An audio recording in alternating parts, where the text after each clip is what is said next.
Okay, welcome to our mentoring space today. We have a guest speaker, very special guest speaker, Rosemary Ravinal, that is here today to speak about how can we build our personal brand. This topic, I really love it. I want to introduce you, Rosemary. Rosemary is an executive speaker coach who works with high-profile leaders in Spanish and English to fulfill their fullest potential when they speak. She's a former international media executive and broadcaster who has transitioned to her first love, public speaking. In 2019, she left her role as vice president of public relations for the entertainment division Univision Network to establish her consulting practice. Earlier, Rosemary was a senior corporate communication leader and spokesperson for Fortune 100 companies, nonprofit organizations, and agencies in New York and South Florida. These include Avon, AT&T, A+E Television Networks, Discovery Channel, Sony Ericsson, and Toyota. She was the first Hispanic contributing news analyst for MSNBC and hosted numerous radio and TV shows in the New York area. Love New York. A resident of Miami for the last 20 years. Wow. Rosemary was born in Cuba and raised in suburban New York. So please, I want to welcome you today here with our network. Thank you, Maria Gabriela. It is such a pleasure to see all of you in this call. This is going to be a very interactive hour because there is so much to talk about. It's more than the personal brand. It is about the latent power that each of you, each of us who are part of We Evolution, every Latina influential woman executive, emerging and established, we all have this latent power that we don't realize that is enormously important for us to acknowledge, to harness, and to put into motion. The reason is that it's with our personal brand comes our stories. Our stories are individual stories of where we came from, our challenges, our victories, and our dreams. So with that, we can cut through a lot of bias, prejudice, and misunderstanding, because you all know, and we've all experienced, that when people only hear one story, then they believe that story. And if they don't hear something different, then that's what leads to biases and misunderstandings and marginalizing certain people. We women have a particular opportunity that we haven't quite harnessed the full power of our personal brands. I'm going to show you some studies that look at that. One expression of our personal brand is what's called charisma, which is also known in the business world as executive presence. We don't quite harness that properly. We haven't really tapped into it because we have been conditioned to conform to certain patterns of white male behavior, of those standards that are the executive presence. So we're going to talk about that as well. And I'm going to show you how there is a formula for telling our stories called the story of me.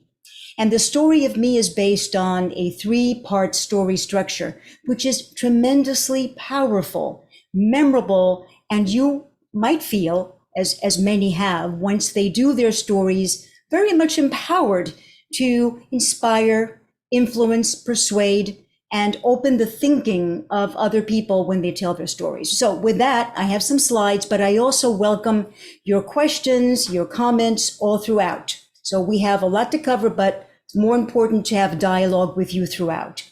I'm going to show you some slides and I'm going to stop.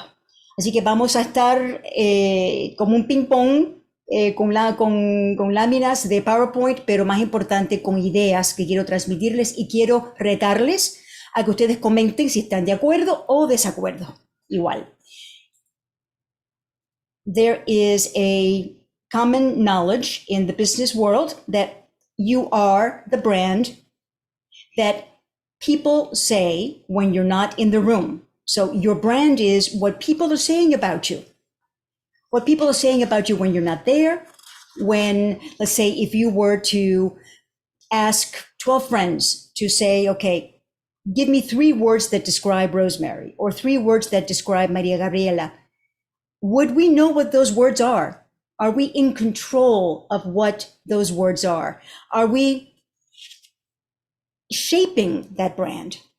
Because that brand comes across in everything we do, everything we say, everything that we project, our verbal, nonverbal language, how we interact with people, our relationships with others, our profession, our expertise, our health, our mindset, our spiritual beliefs, all these things comprise our personal brand. And we know that the personal brand is a public signature, right? It's what follows us. And if we're not taking a role in shaping that, then we're missing really an opportunity. Let me give you some examples of when I was not in control of my personal brand, before I became aware of the tremendous power of this tremendous arsenal of personal stories. And I'm sure you might identify with this.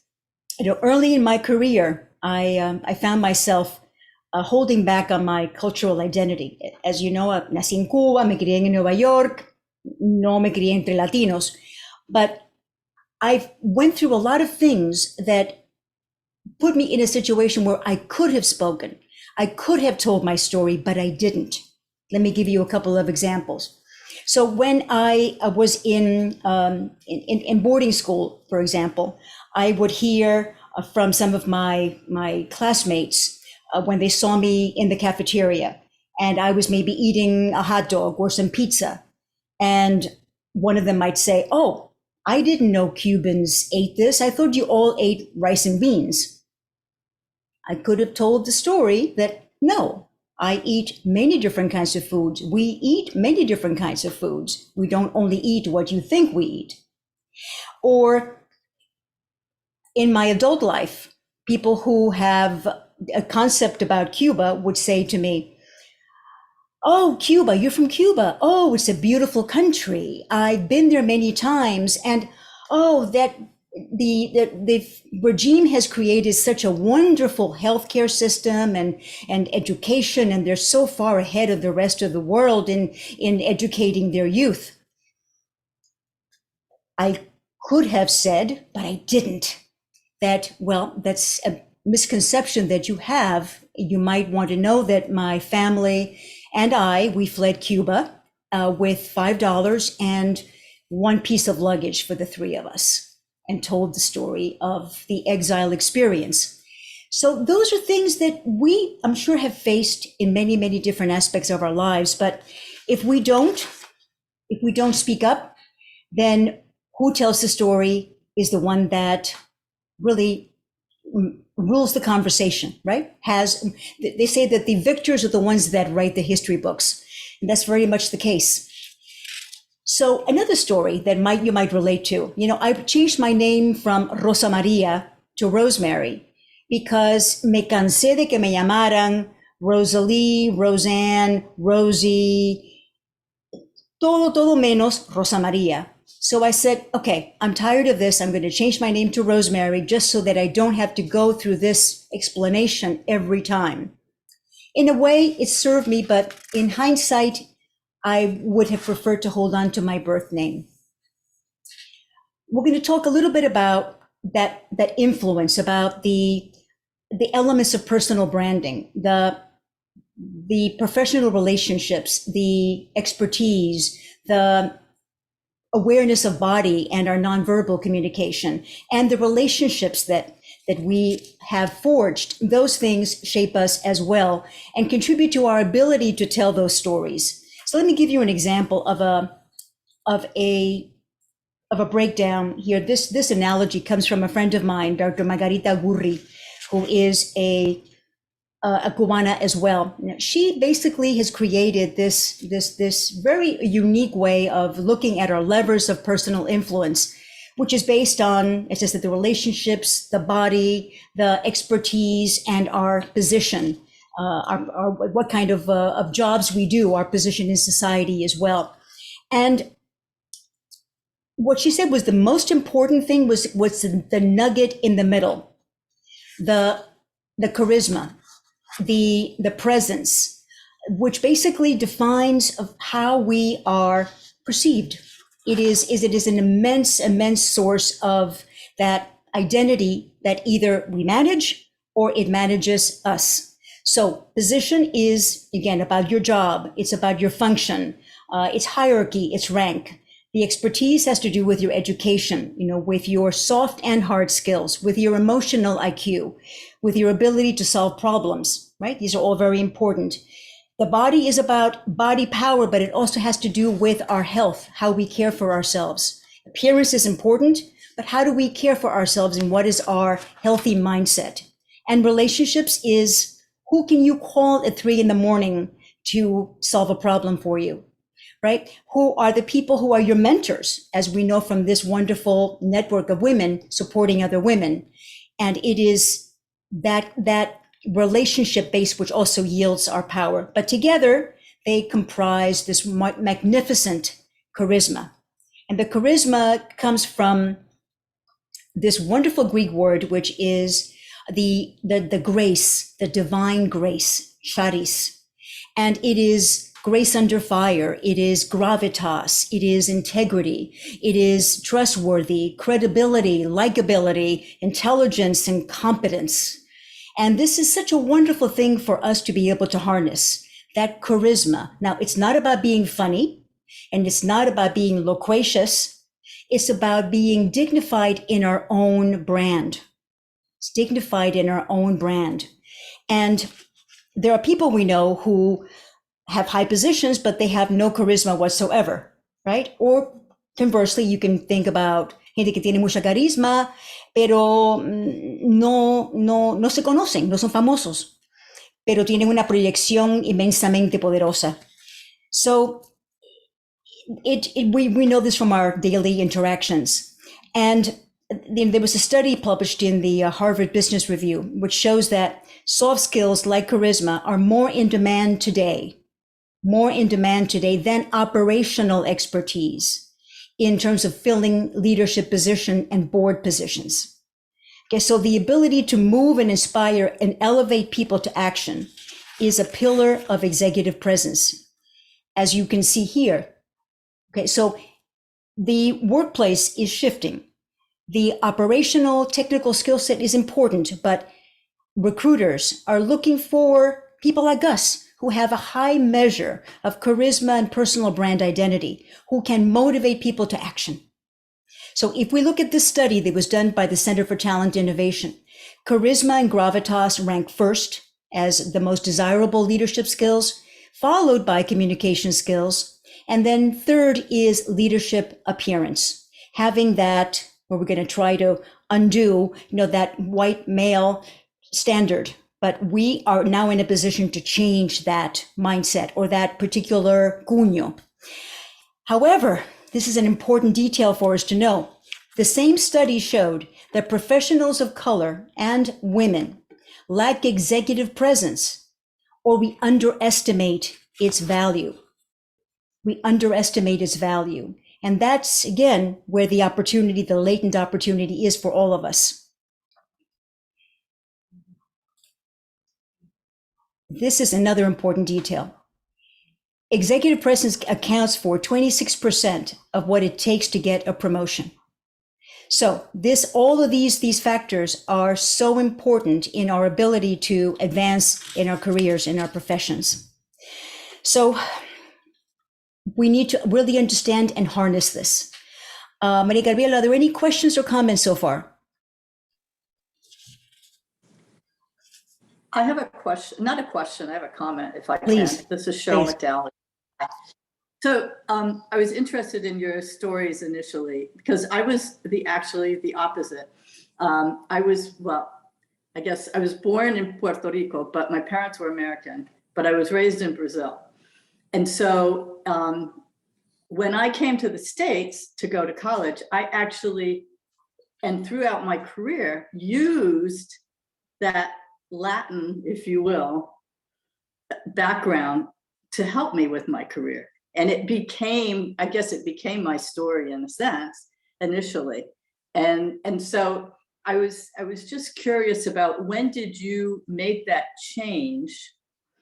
And do you think, and this is maybe, I don't know, maybe it's a bias, I don't know.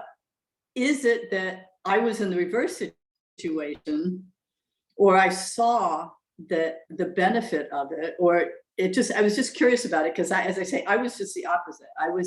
I'm an American by birth, but really my career, I'm retired now, but I was 40 years in international business, working for American Express, Oracle, companies like that, traveled overseas, expat overseas, the whole bit. Mm-hmm. So it's interesting. It's just the opposite. And that's fine. I mean, I didn't step up. I didn't own my brand until midlife. I conformed. I went along with it because I didn't have the courage of expressing my voice. I was playing a role that someone else had designed for me. And looking back at my career, having held a lot of important positions, a lot of those positions were because I was a token Latina within a multinational company or within an executive management team that lacked diversity at the time. And so I felt that because I was so privileged to have been given that opportunity, I didn't want to rock the boat. So it wasn't until, again, I developed the sense of real stability and real los dos pies sentados, that I was able to say, okay, ya basta, that's enough. Let me try to correct these misconceptions and tell my story in my own way.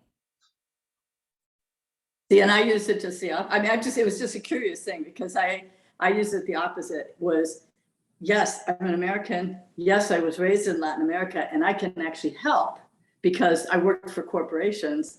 And it was like, I did always work in Latin America. Well, sometimes Canada and US too, but I use that as, let me be that liaison between the two cultures. Mm-hmm, mm-hmm. So it's kind of interesting. Yeah. Everyone has a different story. That's what makes our brands unique. But if we look at the bigger picture, right, that Latinos are still heavily underrepresented in the ranks of the power elite, right? We as women we have not reached pay equity, okay? And we have not reached a real parity in terms of leadership roles. We're still working on that. And in America Latina, es peor. So our ability to counter this is what I'm saying. We have this latent potential that we can exercise every single day. And we just have to be aware of it and unleash it, darle voz. And that's what I'm saying is, to me, so fascinating about this topic and about telling our stories in our own way.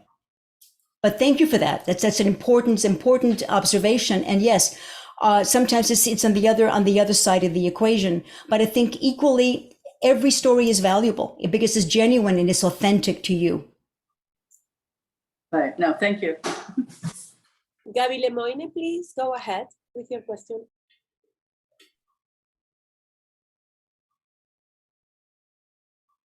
We don't hear you. Please unmute yourself. Gaby's unmuted, but we can't hear you. How about now? Yeah, it was something, I think, with the microphone. It wasn't taking the AirPods there. Now I think it's done. Okay, I was saying it's half question, half comment. I come from an Argentinian upbringing in which it was completely wrong. Part of it is because I went to a Catholic school, so the nuns were no makeup is bad, and it was wrong to care about your image. So personal brand, forget about it. That's for sluts, basically, not for you, not for good women, and good girls. So, but now, as I come, years later to the business environment, I can definitely agree with everything you've been saying.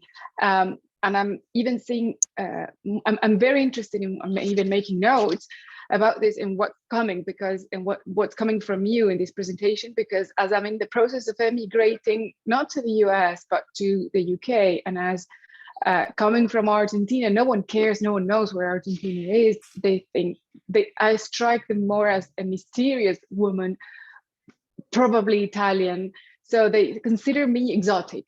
So that's an asset in that place, someone that looks like me, but at the same time, it's not taken seriously in business because I'm still a woman, you know, and women in the UK raise children, you know, although there's a lot more effort and input in trying to, you know, boost women in business and in technology and in all that.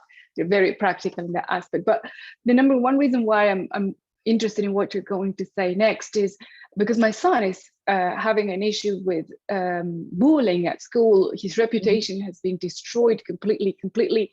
And I don't have the tools to show. It's about self-esteem. I know he doesn't have a self-esteem issue, but he does have an image issue. And I don't know how to help him because I don't have that in me either. So I'm really interested, because I think it's not only going to help me in my business and my personal branding, which, by the way, in business, I have 3 different company brands that I'm struggling to juggle with because they belong to different countries. So how can I gather my own personal image that, you know, cascades into all the 3 different business brands, and at the same time help my son with his own personal branding issue. So I'm really interested in what you're going to say next for all those reasons, if it helps in any way to show you why I'm so interested in this. This is very valuable. You know, obviously the impact of social media on self-esteem in youth is a huge, very important topic. But if we could, and I'm not saying that the awareness of the personal brand is can just say that what I'm sharing is applicable just as it is to young people, because I know that there's many other factors. The peer pressure is huge. That if we just allow them to tell their story and to be proud of that, of their stories, of their identity, and not have to conform, if that could be engendered temprano, no, en la niñez, infancia, that would perhaps help them overcome so much of what the bullying that happens in social media with young people, and they suffer so much for it. So that sort of image, the image bashing is such a destructive force. And I know it's having a lot of long-term consequences. Yeah. Mm-hmm. I find that reputation resonates with executive presence and charisma as well. So, yeah. Yes, it is extraordinary. These studies are very, very valid, and it shows that the charisma really, again, it's about the ability for leaders to lead, more so with their own personal example. They live their own brands and they exude it in everything they do, and that is very powerful. It's more convincing than most anything else that we've been taught in terms of how to lead in the world of business. But thank you, excellent comments. Now I'm going to show you another study which comes from also for the Center for Talent Innovation, which has been rebranded. They rebranded themselves as CoQual. It's a wonderful repository of research on leadership. And they have a study that shows that 76% of the Latinos that were surveyed repress parts of their personas at work, which means that they cannot bring their whole selves to the office. Now, this study is a little bit dated, but still, the data that is trending for their next update to this study shows the same thing. We haven't really been able to conquer this sense of being marginalized and saying, this is who I am, esto quien soy, que no les importe, soy como soy. No? And that plays into, of course, the diversity and inclusion agenda, which is so important now in the world of business. But if there's still an opportunity for us to do it on a very, very personal level, not only because of our cultural identity, our ethnicity, and our gender, it's in our lived experiences. And one of the ways that respondents in this study said that they feel particularly repressed is in the way their surnames are misused and mispronounced. And many of the respondents said that they were tired of correcting people who would say, for example, Perez. You know, these are some of the most commonly mispronounced names, Hispanic, Ibero-American surnames. So Perez, Perez, obviously, people would say Perez. Another one is Martinez, Martinez, of course. Another one is Castillo instead of Castillo. And then Rojas instead of Rojas, obviously. And then lastly, which the one is really almost always mispronounced, is Nunez, and they say Nunez. So that is a very interesting data point, because it's something that isn't often captured, and that's a very strong sentiment, that they feel that they can't. How often do you correct someone? Well, maybe you should correct someone all the time, until they get it right? And there's people with, certainly in Indian names and Asian names and names that are maligned every day. And we all need to stand up and say, let me help you pronounce my last name. And help them. They might feel a little bit slighted at first, but ultimately they will have learned something that they didn't know before. So you bridged a gap in understanding. Another area where we see ourselves misrepresented is still, in spite of gains in the way Latinos and Latinas are represented in the entertainment industry, there's still a gap. 40% of characters in a recent survey were gang members, sex traffickers, members of crime syndicates. And where do we see that echoed? In political discourse, right? In about, the way immigrants are, we come across the border and we're criminals and we bring fentanyl and we come to take jobs. All of these sentiments are echoed in many other aspects of life. And that's unfortunate, because those are the stories being told by other people. And there's that saying that you say a lie enough times and it becomes truth. Lamentablemente es cierto que una mentira que se repite innumerablemente, entonces se convierte en la realidad, lo que la gente cree. And so that's why it's so important to counter these. I'm going to give you a few story examples in a moment, and I'd love to open the floor to hear maybe some stories from your side. But we know that, and this is a fact going back to our ancestral times, that those who tell the stories rule the world. It's been going back to sort of the early days of man's existence on Earth. Some of the cave paintings, some of the cave drawings that we have been finding, like the ones that are in France, for example, those are, our ancient ancestors saying, we hunted, we caught antelope, we traded in furs, we ate certain types of food. And that was their way of telling their stories. And by telling the stories in pictographs, they were saying, we existed, we have left a legacy, we were here, we count. And it is an immensely powerful thing, because that's been the genesis of stories. And we know the stories told verbally are the way that generations after generations educated our young, until there was enough level of literacy or written language to be able to allow us to then use books to spread knowledge. Now, a young woman is a favorite of mine, a Nigerian author, Chimamanda Ngozi Adichie. And she did a remarkable TED Talk some years ago, where she talked about the danger of the single story. The danger of the single story, meaning that if they only hear one side and they don't hear the other, then that becomes truth.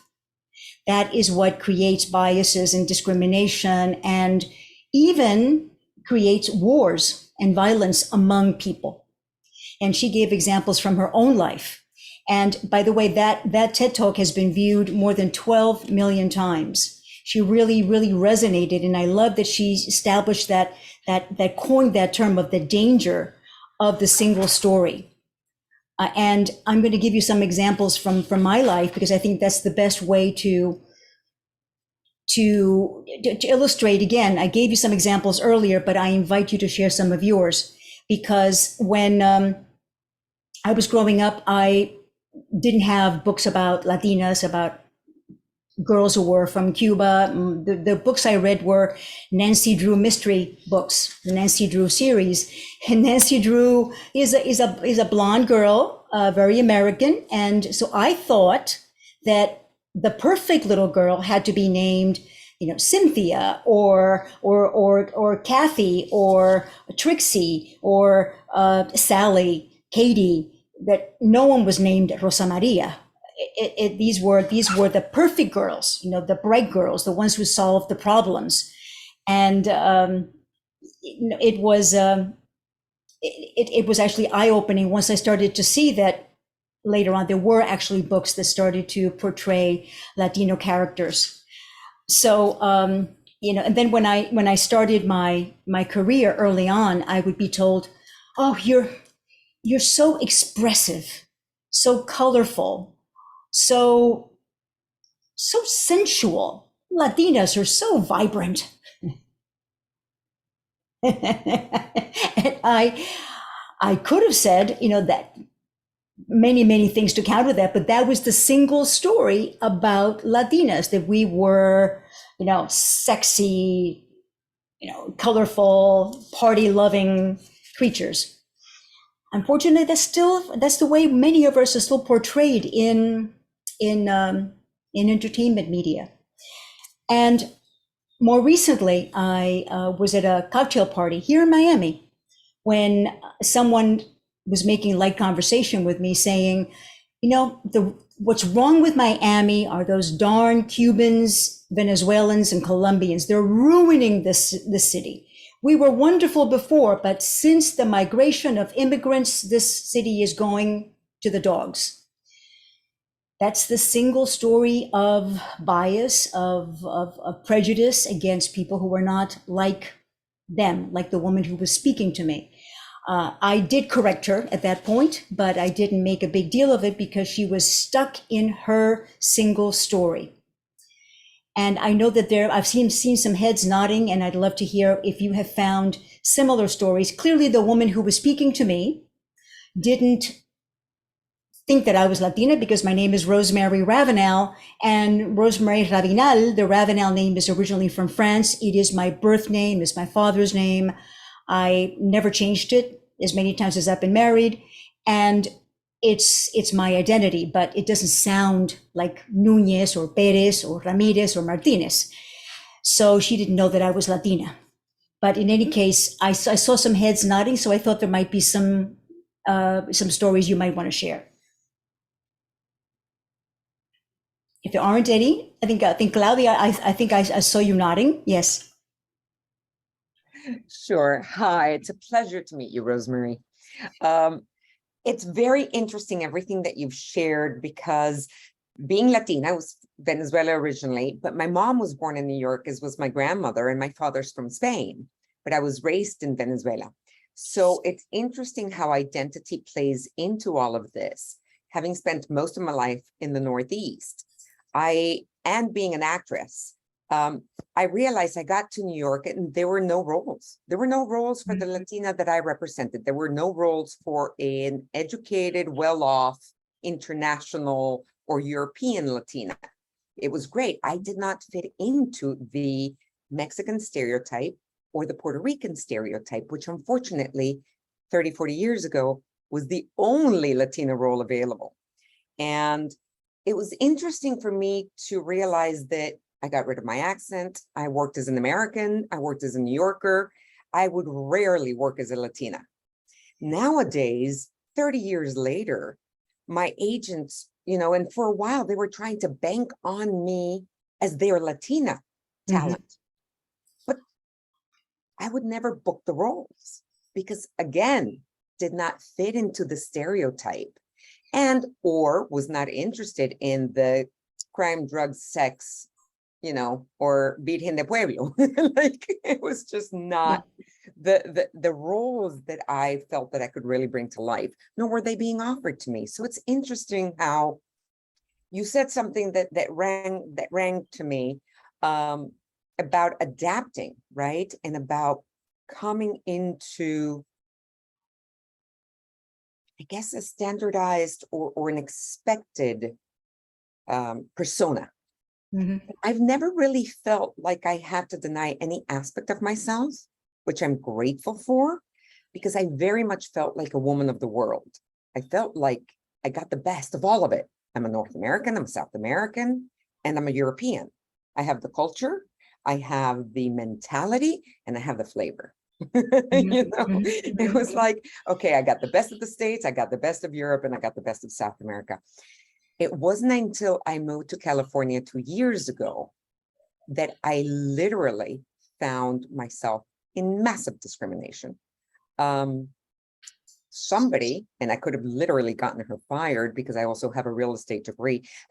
By the way, I'm a public speaking coach and an executive coach that I did in New York, aside from being an actor, and I translated those things into helping others communicate and helping others speak out and helping others present themselves. So it wasn't until I got to California that somebody said to me when I did an application to live in that apartment building that I wouldn't quite fit in. That it wasn't the right, that my mother, they assumed because I told this lady that I was going to Mexico to take my son to camp, she assumed I was from Mexico. And she said, your mother's not going to get approved because she's Mexican. I said, excuse me, ma'am. My mother was born and raised in New York from a New York family. Now, it was, Yes. I was livid. In all my years in the Northeast, I had never experienced that. Not in Connecticut, not in Massachusetts, not in New York. Yes. Really interesting how in different areas we have more predominant, I guess, discrimination towards specific Latin races. And again, that there's such a limiting belief of what a Latino is like. They don't realize the variety of each nationality, the variety and the flavor. We're as unique as Irish are from Scots, and as Scots are from Southerners, and the Southerners are from New Yorkers. Yes. So it's finally at this point, and after hearing you speak, that I never thought about having to step up and do or say anything about this.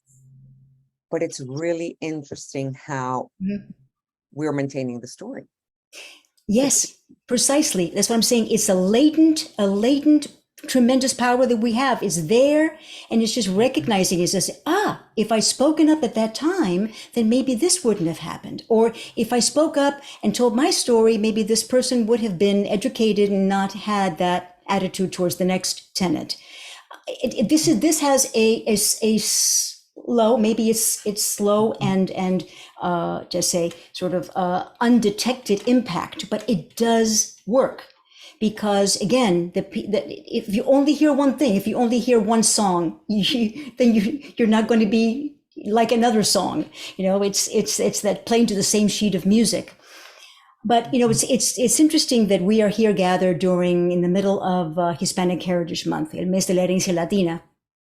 And there is still, after so many years of celebrating, Hispanic Heritage Month, that we're still at that 40% of those characters that are represented in media are still, gang members and criminals and less than desirable characters. So we've made progress over we have made progress over a long period of time, but not enough.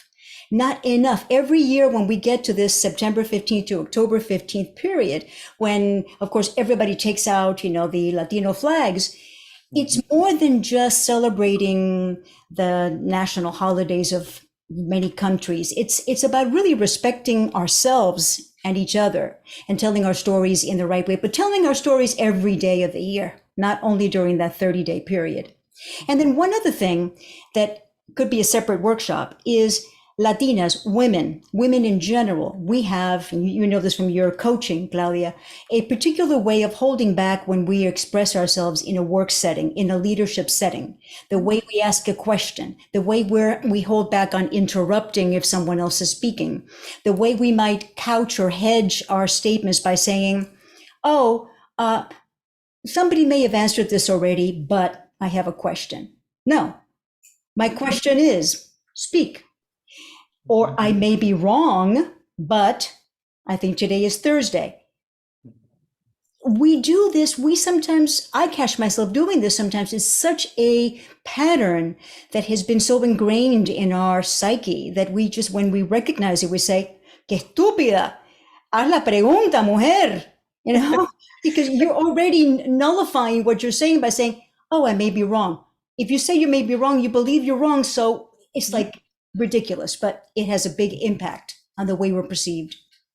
Do you think, Rosemary, and that's a brilliant realization, because do you think that that is generational, meaning our mothers and our grandmothers and the way that they taught us versus maybe not so much the younger generations going forward as Latina women? Or do you think that that's just a Latin general cultural aspect in the way that women are raised? I don't have an answer, but I'd love to know. And maybe we could do some kind of a survey on this, because we're working across generations. But I find that I see this pattern across the board in more, women over 50, women in mid-career, and very much so in Gen Z and millennials. There is still that hesitation, because they more than millennials, Gen Z, they're not accustomed to speaking. They're accustomed to texting. They're accustomed to writing what they want to say. And so when it comes time for them to speak, it's like, I'm unfamiliar with this. Where do I begin? And there's an opportunity to empower them to be able to speak with this leadership presence, this executive charisma that they're going to need if they're going to advance in their careers. Right? Absolutely. Beautiful. Mm-hmm. Wonderful. Let me take you to the story of me structure, because I want to leave you with that, and then I welcome more discussion. So, stories from the neuroscience of story. Stories have been proven to be 20 to 26 times more effective at getting people to remember things. So there's studies, you can tell people data, you can recite data, or you can take the data and work it into a story. And the story is basically, you hear it sometimes when there's an analogy. For example, something that might be relevant today, particularly those of us who live in Florida. If you take a look at, just as an unrelated example, the island of Sanibel, which was severely impacted by Hurricane Ian. The landmass of Sanibel, you could say it's X number of acres or miles. I don't know what that is. But if I said to you that it's the same size as the island of Manhattan, it's like suddenly, if I say that it's the same size as the island of Manhattan, I put it into more of an anecdote or story, which then helps you say, I got it. It's a big place. It's a big landmass. It may not look like that on the map, but it gives us a sense of, we can talk about the numbers, or we can talk about the stories and the anecdotes that convey the same information, but that will be memorable, and will have a lasting impact. John Cotter, who is a Harvard researcher, said it beautifully here. People shift their thinking because they're shown a truth that influences their feelings. For this to happen, you have to connect minds and hearts. And this is an important aspect of storytelling. It's not only about being more memorable, but we know that the fastest way to people's minds is through their hearts.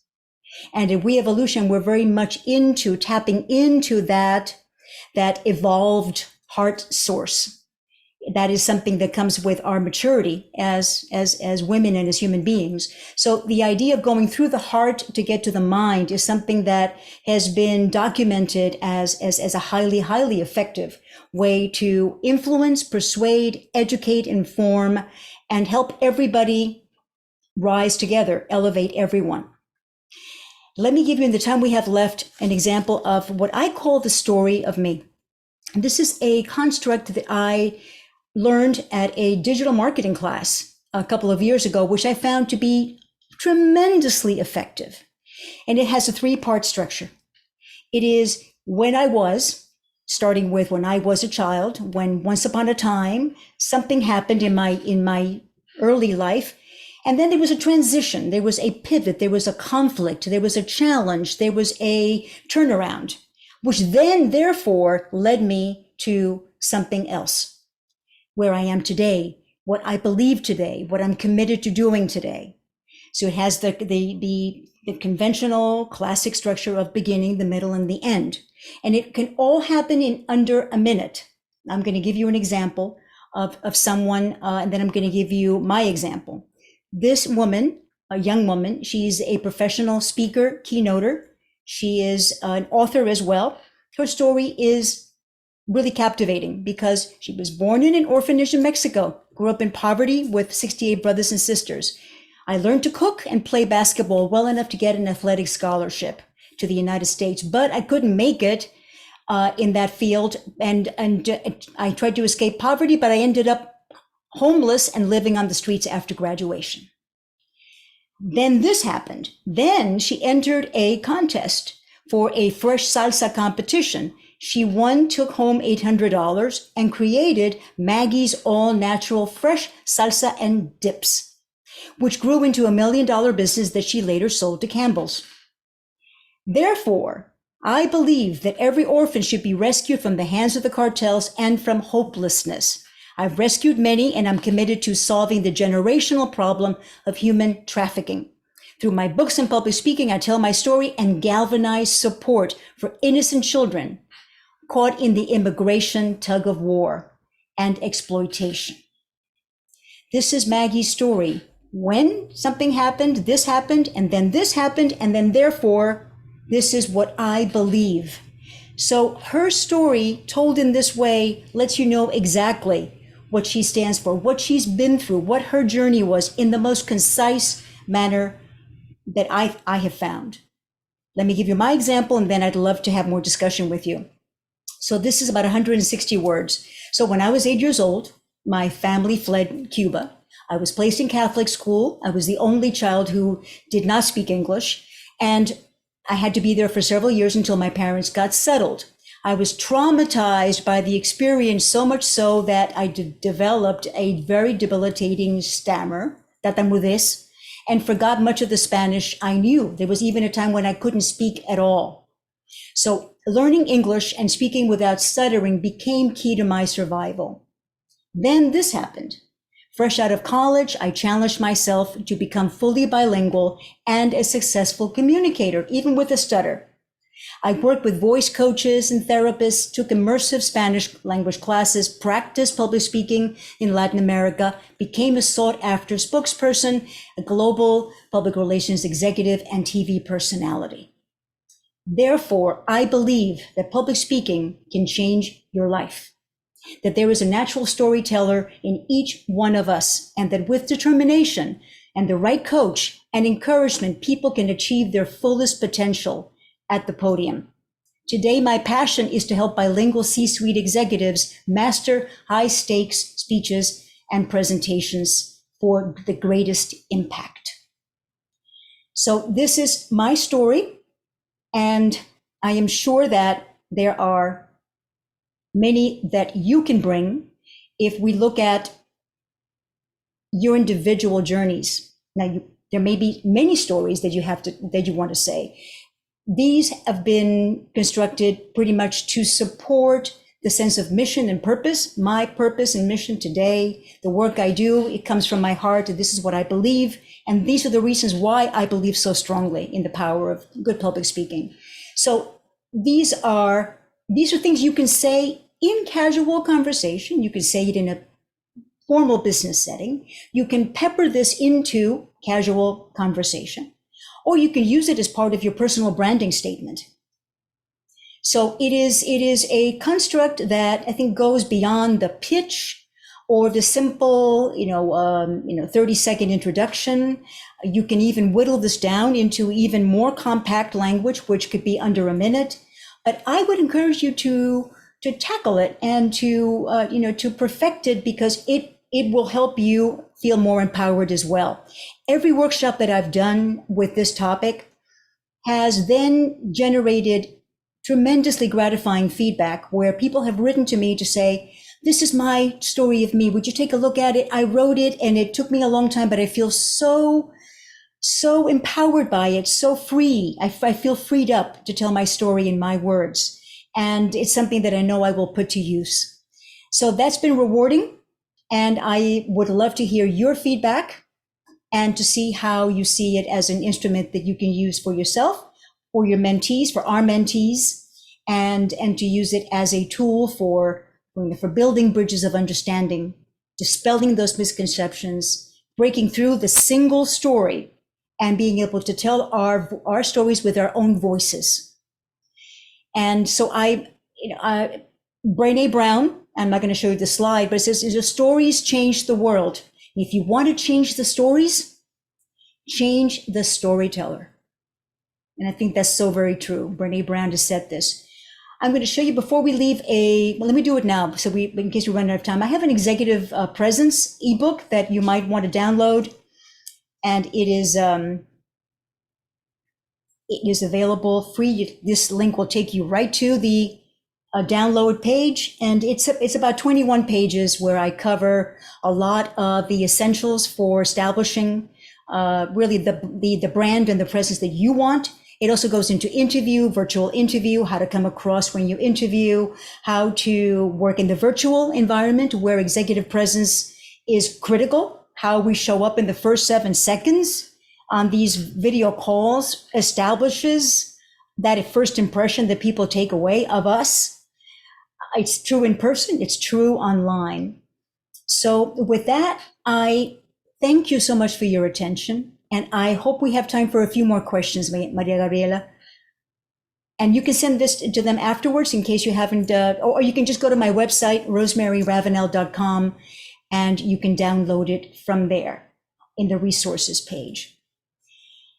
I'd love to hear your feedback. Wonderful. Thank you, Rosemary. I don't know if we are going to have time because we have only 5 minutes, but we can do marvelous things in 5 minutes. I want to say that this approach that you have with this conversation around personal brand, storytelling, diversity is very, for me, was wow, very eye-opening. Thank you very much. So there's a question here that I would love you if you can address. If possible, what could you suggest in terms of branding to anyone who is multicultural? If there's something else beyond what you already said at the recently.